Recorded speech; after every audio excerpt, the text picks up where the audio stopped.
Наурыз хақиқатында да біздің заманластарымыз арасындағы ұлылар әулядынан бар екенлігі біздің заманымызға да сән береді.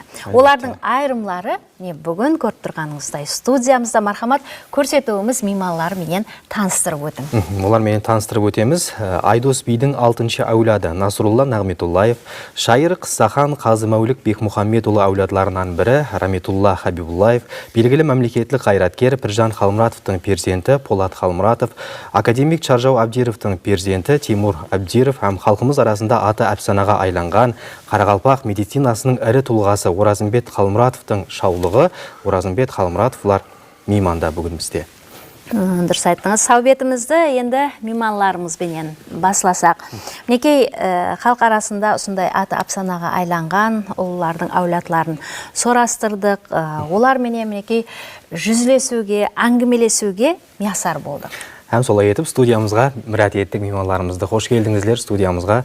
Ең дәсілеп сәубетімізді сол Насрулла ағамыздан басласақ. Өзіңіз ұлыма, біз енді тарихи деректерден, кітаплардан мағлұматтар оқыған, біз енді тікелей сол инсанның әулады сыпатында сізден білгіміз келіп отыр. Бүгін ұлыма қашан білгенсіз сондай ұлы инсанның әулады екеніңізді? Өзіңіздің аузыңыздан есткен енді телетамаша көйлеріміз ұшында бір қызықлы. Дұрыс айтқаныңыз.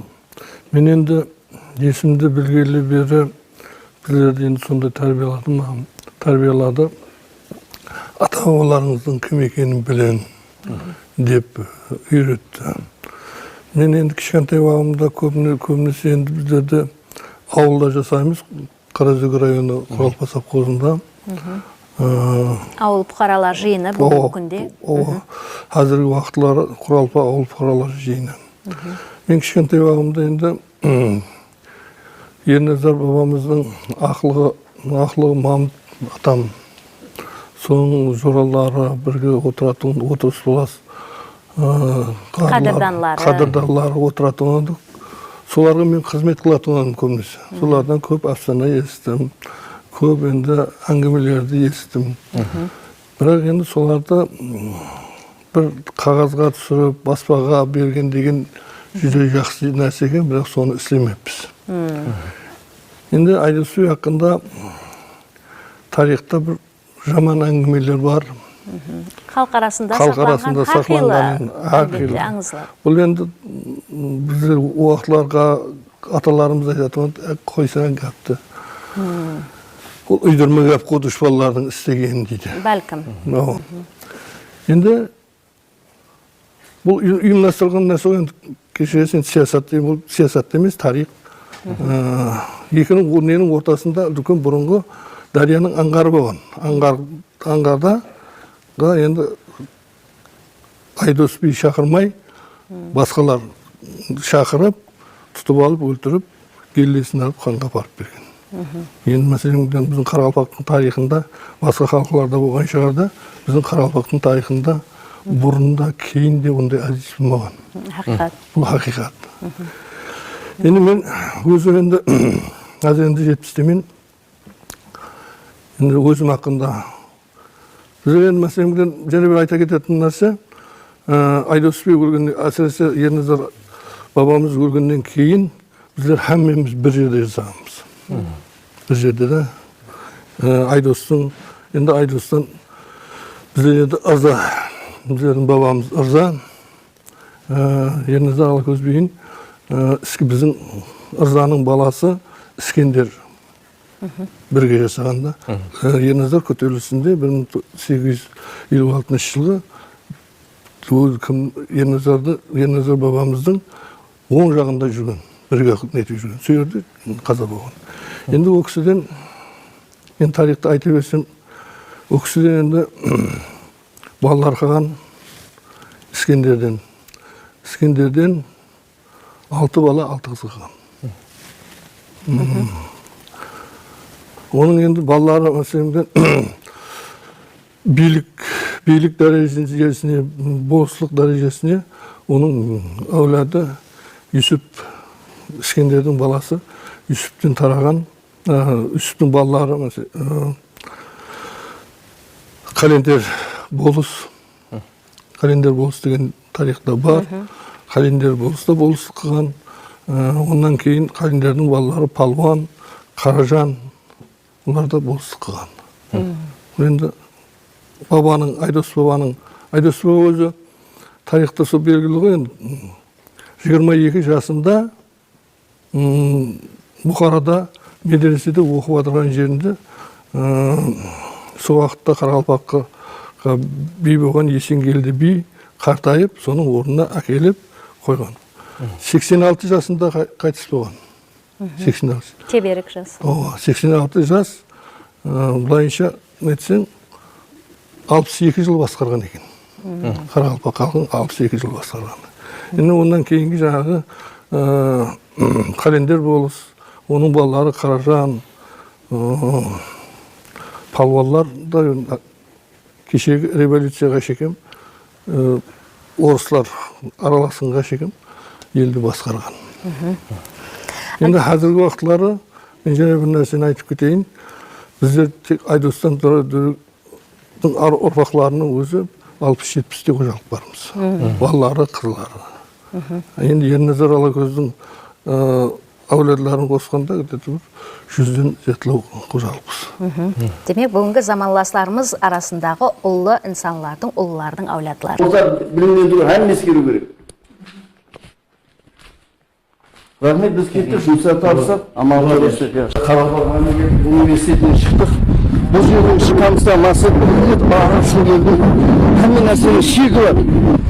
Әділсіздіктің шегі бар, қиянеттің шегі бар, құрметсіздіктің шегі бар, һәм тағы басқа шегі бар. Тап сонда миллет ары, Қарақалпақ деген миллеттің ұлы қахраманы Ерназар бабамыз бойынша, Ерназар Алакөз бойынша Өзбекстаннан 3-4 ілімбаз өзінше кітап жазыпты. Кітапта не екен? Кітапта Ерназар бабамыз сондай дәрежеде қалбі патас, жаман ниетте жүрген адам екен. Міне осы тарих бірнеше мемлекеттік жоғары оқу орындарына тарқатылған, Өзбекстан көлемінде тарқатылған. Ең соратуладыр. Бұны не деп түсінсек болады? Бұл қандай идеология? Халықтың миын зәһәрлей жақ па, не қылacak? Құрметті қалайық. Арадан 2 сағат уақыт өтті. Елі кешегі өзіме келе алмай жатпам. Кейінгі 6 айда 2 мәрте өзі больницаға түсіп шығып едім. Бұл Ақтиялың Тайбасар деген ата-бабада кеп бар. Қане біздердің сол тарихшыларымыздың ізін басқан шәкіртлері. Қане Қарақалпақстан тарихын жазатын тарихшылар, Қарақалпақ тарихына жан күйдіретін ілімбазлар. Қане батырларымыздың ізбасар тұяқлары. Міне, кітапты ені де шырайландырып барыпты, неше жылдан бері ізбез басып жатқан кітап, міне қара. Шамсуддинов, Каримов, Хашимов дегенде кітап жазыпты міне. Сондай дәрежеде қара жанкүйерлік өздерінің жаңағыдай неғыл көрсетуіне. Кір сөзіне Шавкат Мирзияевтер президенттің кір сөзін жазыпты. Ұтымлы болу үшін жазып қойыпты да бұны. Ұтымлы болу үшін содан қолданып отырыпты. Мұның мән қылып тарқатып шығарылған кітап. Міне осы кітаптан 366 бетінде, 367 бетінде, 369 бетінде Қарақалпақлар турасында гәп бар. Яғни салыққа тартылғаны, қандай ең кейінгі мына Қожелі Шымбай районлары ашылған дегенге дейінгі жазған. Енді мен тарихшы емеспін, бірақ мына кітапты сондай дәрежеде берілмей бір әрбір сөзіне комментарий бергім келіп тұрды, бірақ сот тараудың уәкілі болмағаннан кейін шымшық сойса да қасап сойсын дегенде тезі тарау уәкілдері қане жауап берсін, қай жерлері хақиқатқа тура келеді, қай жері жағымпаздық қылып отырыпты, қай жері жаңағыдай Қарақалпақтан үстем қойып отырыпты басқа миллетті. Міне, айтпақшы болғаным, егер әділет үстемдігі тәминленетін болса, мына кітаплардың әңгімесін жоқ қой. Низам талапларына болмақ, радия берілу керек, сотқа беру керек, Қарақалпақ деген миллеттің арының алдында кешірім сұрау керек. Әзірше бұл видеоны ұсынмені тарқатып тұрамыз. Қане, көреміз тиісті тараулар не деп жауап беретін. Сонда ұмытпау керек, Қай уақытта Қарақалпақ қайсы миллет болса да жауынгер болады миллеттің ішінде. Қай уақытта оның ілім жағынан тиісті тарау уәкілдері халықтың келешек әулеттің миына қандай идеологияны енгізсе, егер қыздай қылып өсіретін болса еркелерді, тәрбиені сондай етпесе қыздай қылып өседі. Жуас қылып, жауынгерлік рухы жоқ қылып, тек просто мақтаудан ібарат қылып тәрбиеласа, сондай болады. Сыр емес, кейінгі 30 жылдан бері біздер мақтаншақ қылып тәрбиелады біздерді. Себебі бұрынлары еш уақытта пәлен жерде жарысқа барғанман, жеңісті алғанман, ұтқанман, пұтқанман, жетіскерлікке еріскенмен тағызда денілген нәрсе болмайтын еді. Себебі өзін мақтай алмайтын еді. Тәрбие сондай, ол дұрыс еді. Сені біреу мақтасын дейді. Қазір 30 жылдан бері әріне мақтанатын болып кетті. Пәлен жыл жетіскерлікке ерістім, пәлен наградам бар, пәлен атағым бар, пәлен жерге оқуға кірдім, пәлен жерді бітіріп шықтым, пәлен нәрсені алдым деп халықты мақтанатын болып тәрбиеладық. 30 жыл давамындағы тәрбие халықты мақтаншақ қылып тәрбиеладық. Негізі халықты қайтпай тәрбиелау керек. Халықты мақтаншақ емес, халықты жауынгер, миллет аршын жанын піда ететін тәрбиелау керек. Халық игілік үшін жанын піда ететін тәрбиелау керек. Ал тек қара басы өсіп, қара басы ауашанып, қара басы жетіскендігіне ерісіп, мақтаншақ қылып емес. Қысқаша азыр мағлұмат судық қатланышы рахмет. Баршаға ассалаумағалейкум. Азыр мен Өзбекстан Республикасы жоғары һәм орта арнаулы білім беру министрлігіне келдім. Келгендегі мақсатым міне мына кітап, хабарыңыз бар. Осы кітаптағы Қарақалпақстан ұлы қаһарманы батырымыз Ерназар бабамыз бойынша жазылған сөздерге елі өзім тыныштана алмай жатырмын. Келгендегі мақсат қашан бұл экспертизадан өтті, кімдер экспертиза қылды, кімдер қатынасты, комиссия құрамы қандай дәрежеде үйреніп шықты, кімдер ілімпаздар пікір білдірді, әммесін үйрену үшін келдім. Қазір бірнеше лауазымды қызметкерлермен сәуетлестім. Сәуетлескенімізде оларда біздер пәлен жылы келдік, біздерден бұрын жазылған бұл, анау, мынау деп басы қатырғысы келді. Мен оларға айттым, қандай жағдай болғанда да, ол сен бүгін келесен бе, ертең келесен бе, бұл бойынша жауап беруіңіз тиіс дедім. Құласын мен әзір түстен кейін сағат министрдің жеке өзі қабылдайтын болды, министрдің хабары бар. Ондан тысқары бұны жазған Шамсуддинов, Карим, Хашимовлар бойынша, енді Шады Каримов деген қайтыс болған екен, бірақ екі ілімпазам Анжан олайтында екен. Қазір мен сәуетлестім. Оларменен қазір Ташкентте бүгін көрісудің ләжі бар еді, бірақ Анжаннан келе алмасығын перевалды басқасын айтты. Сол себеплі Анжан олаятына менің өзім баратын болдым. Яғни барғандағы не? Біріншіден видео арқылы кешірім сұрау. Екіншіден бұларды айнен қазір электрон вариантынан кітаплардан бұнан Өзбекстанда пайдалануды шектеу мәселесін қою болады. Құласы айтпақшы болғаным, бұл процедура давам ететін аңсатылықпен шешілмейді, оның сенің кәміл болды. Сонда білдіріп өтемен, қазір айнен ұсы Ерназар бабамыз бойынша неше мұражат келді. Мемлекеттік шөлкемлерден, карханалардан сұрағанда бірде-бір мұражат келіп түспеген. Мекеме, кархана, шөлкемлерден, мемлекеттік басқару ұйымларынан тек қана университеттің ректоры 20 профессор оқытушылар қатынасында жазылған со радия менен талапнама жіберілгені келгенін айтты, қуандық. Бірақ бірде-бір бұқарадан мұражат келіп түспеген осы күнге шекем. Бұл енді ашынарлық жағдай. Себебі Қарақалпақ батыры үшін адам үйінде жатып отыру қате нәрсе. Сонда айта жағым бірнеше блогер журналистерге осы Ерназар бойынша мақаланы шығардыңыз да көрпенің астына кіріп кеткендей тым дұрыс болдыңыз. Және жазып қойыпсыз астына рәсми жауап күтеміз, тиісті лауазым шақырсар, министерство, ведомстволар деп. Рәсми жауапты күткенше іздертеңізші, рәсми жауапты тек зерттеу керек. Айтайын деген егер мен келдім, менен басқа Үсманға 5-6 блогер, 5-6 журналист болғанда азмаз тәсір шенлігі жақсы болар еді. Азмаз бір жағынан айбат болар еді, екінші жағынан ітібарлы болар еді, үшінші жағынан низам үстінлігі жақсы тәминленген болар еді. Құлас айтпақшы болған блогерлер, журналистер, сіздерге турдан-тур бұл тасату емес, азмаз бір жұмақ шығарасыз деген ойдаман, рәсми жауапты күтіп отыра бермеу керек. Соның ұшынан журналистік тексеру деген нәрсе бар.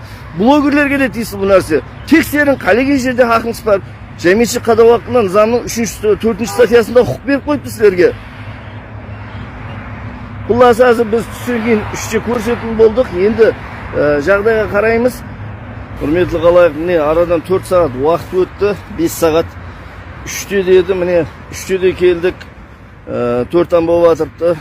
Бірақ министр қабылағысы келмей атып па, білмеймен, ямысы жиналыс бар ма, жәрдемшісінің айтуына қарағанда президент администрациясына кетті дейді. Енді мүмкін растырам кеткен шығар, бірақ азанында мені қабыл ететін бұл түсінгенге жазылған едім. Бәрібір бұл нәрсені ақырына дейін апараман мен экспертиза әммесі низамға қайшы өткен, ұқсат беру, печатқа жіберу, редакторлау, олардың әммесі низамға қайшы өткен. Толық үйреніп шығып атырпан. Бұл бойынша жақсылықпенен кешірім сұрап, әммесін тираждан қайтып алады, дейді тарқатылған жерлерінен әммесінен. Электрон вариантынан, кітап вариантынан. Болмаса басқаша низамды түрде іс тұта береміз, бұйырса.